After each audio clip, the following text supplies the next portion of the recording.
I'd like to start by showing you a segment of a great video clip that will explain in simple terms the argument for the existence of God. This video clip was produced by Dr. Craig's organization, reasonablefaith.org, and I'd like you to watch. Does God exist? Or is the material universe all that is, or ever was, or ever will be? One approach to answering this question is the cosmological argument. It goes like this. Whatever begins to exist has a cause.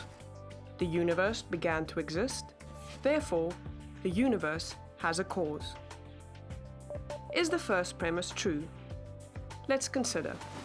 Believing that something can pop into existence without a cause is more of a stretch than believing in magic. At least with magic, you've got a hat and a magician. And if something can come into being from nothing, then why don't we see this happening all the time? No, everyday experience and scientific evidence confirm our first premise. If something begins to exist, it must have a cause. But what about our second premise? Did the universe begin, or has it always existed? Atheists have typically said that the universe has been here forever. The universe is just there, and that's all. First, let's consider the second law of thermodynamics. It tells us the universe is slowly running out of usable energy, and that's the point.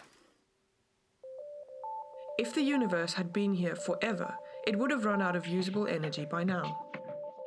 The second law points us to a universe that has a definite beginning. This is further confirmed by a series of remarkable scientific discoveries.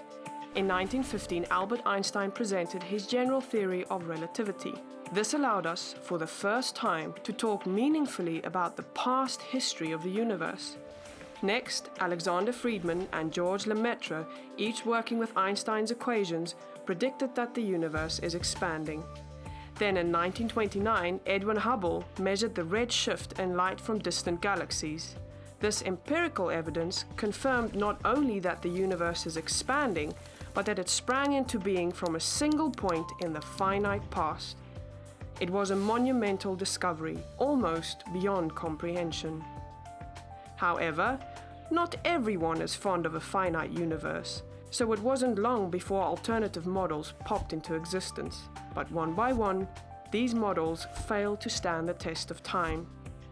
More recently, three leading cosmologists, Arvind Borde, Alan Guth, and Alexander Vilenkin, prove that any universe which has on average been expanding throughout its history cannot be eternal in the past, but must have an absolute beginning. This even applies to the multiverse, if there is such a thing. This means that scientists can no longer hide behind a past eternal universe.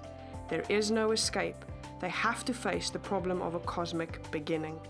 Any adequate model must have a beginning, just like the standard model. It's quite plausible then that both premises of the argument are true. This means that the conclusion is also true. The universe has a cause. And since the universe can't cause itself, its cause must be beyond the space-time universe.